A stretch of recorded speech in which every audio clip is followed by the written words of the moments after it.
The reason sequester is on the table in the first place is because the United States is spending more money than we have. It's no different than your own household. If you and your husband were spending more money than you had, you may argue to him that he's got to make more money. He may argue to you that you've got to spend less money. The truth of the matter is, both of you are probably going to have to compromise and take a little bit from each side.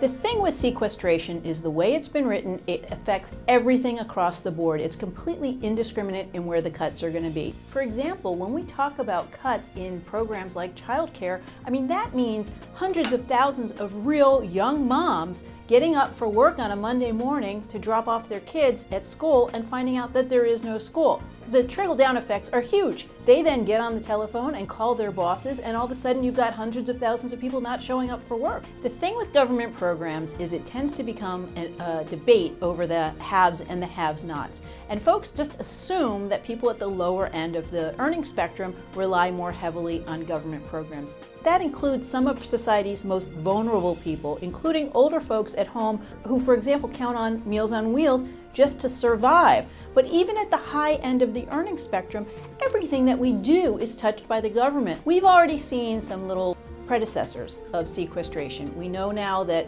postal service on weekends is a thing of the past. We know that, for example, even the payroll tax holiday that ended because the government needs more tax money. All of this plays into the same thing, which is basically a balanced country budget. If you've got questions about sequestration or your own observations, you can email me at asktheexpert@sherryolafson.com.